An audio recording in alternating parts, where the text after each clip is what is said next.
तर नमो किसान महासन्मान योजनेतून देश राज्यातील के सुमारे 86 लाख शेतकऱ्यांना सभी 2,000 किसान रुपयांच्या परिवारों भत्त्याचा को शिर्डी इथे पंतप्रधान मोदी यांच्या हस्ते बहुत वितरण होईल। बहुत यासाठी शुभकामनाएं देता 1,720 हूं, कोटी रुपये निधी उपलब्ध केला आहे। बधाई पीएम देता किसान हूं। व नमो किसान महासन्मान योजनेअंतर्गत कृषी साथियों, विभागाने मोहीम हाती घेऊन 9,58,000 मैंने लाल शेतकऱ्यांचे किले से केवायसी, कहा है 2,58,000 शेतकऱ्यांचे खातं आधार विकसित संलग्न, भारत 1,29,000 शेतकऱ्यांच्या भूमी चार अभिलेख मजबूत 13,45,000 शेतकऱ्यांच्या अद्ययावतीकरणाचं काम है। पूर्ण केलं आहे। देश के 9.5 करोड़ किसानों के खातों में आज 20,000 करोड़ रुपए ट्रांसफर किए गए हैं। महाराष्ट्र की डबल इंजन की सरकार तो यहां के किसानों को डबल फायदा पहुंचा रही है। नमो शेतकारी महासम्मान योजना के तहत महाराष्ट्र के 90 लाख से ज्यादा किसानों को करीब 1,900 करोड़ रुपए दिए गए हैं। आज कृषि, पशुपालन और किसान उत्पाद संघ एफपीओ से जुड़े सैकड़ों करोड़ रुपए के प्रोजेक्ट भी जनता को समर्पित किए गए हैं। पोहरा देवी के आशीर्वाद से मुझे अभी लाड़की बहन योजना की लाभार्थियों को मदद देने का भी सौभाग्य मिला है। ये योजना नारी शक्ति का सामर्थ्य बढ़ा रही है। मैं महाराष्ट्र के भाई बहनों को, देश के सभी किसान भाई बहनों को हार्दिक बधाई देता हूं। साथियों, आज यहां आने से पहले मुझे पोहरा देवी में बंजारा विरासत संग्रहालय के लोकार्पण का भी सौभाग्य मिला है। देश की महान बंजारा संस्कृति, इतनी बड़ी विरासत, इतनी प्राचीन परंपरा, ये म्यूजियम देश की नई पीढ़ियों को इनसे परिचित कराएगा। और मैं आप सबसे आग्रह करता हूं, ये जो मंच पर बैठे हैं उनको भी आग्रह करता हूं कि आज जाने से पहले ये बंजारा विरासत संग्रहालय देख करके ही जाना।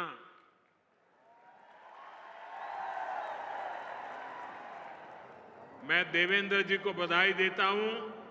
इन्होंने पहली सरकार के समय जो संकल्पना की और इसने उत्तम तरीके से आज मैंने इसको बना हुआ देखा, मन को बहुत ही संतोष हुआ, आनंद हुआ। और मैं तो आपसे आग्रह करूंगा, आप तो देखें, आपके पूरे परिवार को बाद में समय निकाल करके इसे देखने के लिए जरूर भेजें। मैं अभी पोहरा देवी में बंजारा समुदाय के भी कुछ महानुभावों से मिलकर के आया। इस म्यूजियम के जरिए उनकी विरासत को जो पहचान मिली है, उसका संतोष और गर्व का भाव उनके चेहरों पर था। मैं आप सभी को बंजारा विरासत म्यूजियम की बधाई देता हूं। साथियों, जिसको किसी ने नहीं पूछा, उसको मोदी पूजता है। हमारे बंजारा समाज ने भारत के सामाजिक जीवन में, भारत की निर्माण यात्रा में बहुत बड़ी भूमिका निभाई है। कला, संस्कृति, आध्यात्म, राष्ट्र रक्षा, व्यापार, हर क्षेत्र में इस समाज के महापुरुषों ने, महान विभूतियों ने देश के लिए क्या कुछ नहीं किया। राजा लखी शाह बंजारा, उन्होंने विदेशी शासकों के कितने अत्याचार सहे, उन्होंने समाज की सेवा में अपना जीवन समर्पित कर दिया। संत सेवालाल महाराज, स्वामी हाथीराम जी, संत ईश्वर सिंह बापू जी, संत डॉक्टर रामराव बापू महाराज, संत लक्ष्मण चैतन्य बापू जी, हमारे बंजारा समाज ने ऐसे कितने ही संत दिए जिन्होंने भारत की आध्यात्मिक चेतना को असीम ऊर्जा दी। पीढ़ी दर पीढ़ी, सैकड़ों हजारों वर्ष से समुदाय भारत की संस्कृति और परंपराओं को सहेजता और संवारता आया है। आजादी की लड़ाई के समय अंग्रेज सरकार ने इस पूरे समुदाय को ही अपराधी घोषित कर दिया था।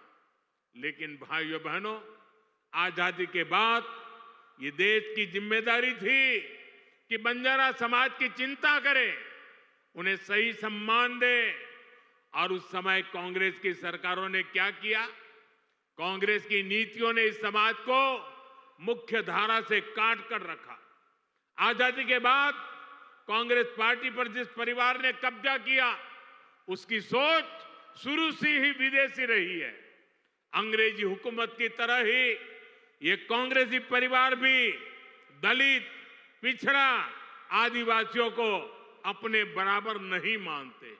इन्हें लगता है भारत पर एक परिवार की ही हुकूमत रहनी चाहिए, क्योंकि अंग्रेज उन्हें ये हक देकर गए थे। इसलिए उन लोगों ने बंजारा समाज के प्रति हमेशा अपमानजनक रवैया बनाए रखा। साथियों, एनडीए की केंद्र सरकार ने ही गुमंतु, अर्धगुमंतु समुदाय के लिए कल्याण बोर्ड का गठन भी किया है। इस समाज के सांस्कृतिक पहचान को सही सम्मान मिले, इस दिशा में भी बीजेपी सरकार और एनडीए सरकारें लगातार काम कर रही है। विकास की गति तेज करने के लिए यहां राज्य सरकार ने संत सेवालाल महाराज बंजारा तांडा समृद्धि अभियान भी चलाया है। साथियों, हमारे इन प्रयासों के बीच आपको ये भी याद रखना है कि कांग्रेस और महाआघाड़ी का आपके प्रति क्या रवैया रहा है। जब फडणवीस जी मुख्यमंत्री थे, तब पहरा देवी तीर्थ क्षेत्र के विकास की योजना बनी थी, लेकिन बीच में महाआघाड़ी की सरकार आई और उन्होंने इस काम पर ब्रेक लगा दिया। पोहरा देवी तीर्थ क्षेत्र का विकास तब आगे बढ़ा जब महायुति शिंदे जी के नेतृत्व में फिर से यहां सरकार बनी। आज इस योजना पर 700 करोड़ रुपए खर्च किए जा रहे हैं। इस तीर्थ स्थल के विकास से भक्तों को आसानी होगी और आसपास के क्षेत्रों में विकास भी तेज होगा। भाइयों और बहनों, बीजेपी अपनी नीतियों से वंचित समाज को आगे बढ़ाना चाहती है, जबकि कांग्रेस सिर्फ लूटना जानती है। कांग्रेस गरीब को गरीब बनाकर रखना चाहती है। कमजोर और गरीब भारत कांग्रेस को, उसकी राजनीति को बहुत सूट करता है। इसलिए आप सभी को कांग्रेस से बहुत सावधान रहना है। आज कांग्रेस को पूरी तरह से अर्बन नक्सल का गिरोह चला रहा है। कांग्रेस को लगता है कि अगर सब एक हो गए तो देश को बांटने का उनका एजेंडा फेल हो जाएगा। इसलिए हमें आपस में लड़वाना चाहते हैं। पूरा देश देख रहा है कांग्रेस के खतरनाक एजेंडों को। विकास सपोर्ट, किसका सपोर्ट मिल रहा है? जो लोग भारत को आगे बढ़ने से रोकना चाहते हैं, वो इन दिनों कांग्रेस के सबसे करीबी दोस्त हैं। इसलिए समय एक होने का है। हमारी एकता ही देश को बचाएगी। भाइयों और बहनों, मैं महाराष्ट्र के लोगों को कांग्रेस की एक और करतूत बताना चाहता हूं। आपने खबरों में देखा होगा, अभी दिल्ली में हजारों करोड़ रुपए का ड्रग्स पकड़ा गया। और देखिए दुख की बात, इस ड्रग्स रैकेट का मुख्य सरगना कौन निकला? कांग्रेस का एक नेता उसका मुख्य सरगना निकला। कांग्रेस युवाओं को नशे की लत में धकेलकर उस पैसे से चुनाव लड़ना और जीतना चाहती है। हमें इस खतरे से सावधान रहना है और दूसरों को भी सावधान करना है। हमें साथ मिलकर ये लड़ाई जीतनी होगी। साथियों, आज हमारी सरकार का हर निर्णय, हर नीति विकसित भारत को समर्पित है। और विकसित भारत का बहुत बड़ा आधार हमारे किसान हैं। किसानों को सशक्त बनाने की दिशा में आज कई बड़े कदम उठाए गए हैं।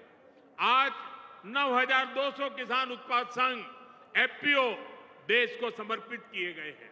अभी कृषि के लिए कई इंफ्रास्ट्रक्चर प्रोजेक्ट का भी लोकार्पण हुआ है। इनसे कृषि उत्पादों के स्टोरेज, प्रोसेसिंग और प्रबंधन की क्षमता बढ़ेगी। ये सारे प्रयास किसानों की आय बढ़ाने में मदद करेंगे। वैसे यहां महाराष्ट्र में तो किसानों को एनडीए सरकार में डबल फायदा हो रहा है। एकनाथ जी शिंदे की सरकार ने किसानों का बिजली बिल भी 0 कर दिया है. आमच्या शेतकऱ्यांना विजेचे बिल मिळत आहेत त्यावर शून्य लिहिलेले आहे ना. साथियों, महाराष्ट्र के किसानों ने, विदर्भ के किसानों ने कई दशकों तक बड़े संकटों का सामना किया है. कांग्रेस और उसके साथियों की सरकारों ने किसानों को बदहाल और गरीब बनाने में कोई कोर कसर नहीं छोड़ी थी. यहां जब तक महाआघाड़ी की सरकार थी, उसके 2 ही एजेंडे थे. पहला, किसानों से जुड़ी परियोजनाओं को ठप करना. दूसरा, इन परियोजनाओं के पैसे में भ्रष्टाचार करना. हम केंद्र से महाराष्ट्र के किसानों के लिए पैसा भेजते थे, लेकिन महाआघाड़ी सरकार उसमें बंदर बांट करके खा जाती थी. कांग्रेस ने हमेशा किसानों का जीवन मुश्किल बनाया है. वो आज भी वही पुराना खेल खेल रही है. इसलिए कांग्रेस को पीएम किसान सम्मान निधि योजना पसंद नहीं आती. कांग्रेस इस योजना का मजाक उड़ाती है, किसानों को मिल रहे पैसों का विरोध करती है, क्योंकि किसानों के खातों में जा रहे पैसों से उनको जो कमाई करनी चाहिए, उनको जो कटकी करनी चाहिए, भ्रष्टाचार करना चाहिए, उसका अवसर नहीं रहा है. आज पड़ोसी राज्य कर्नाटका को देखिए.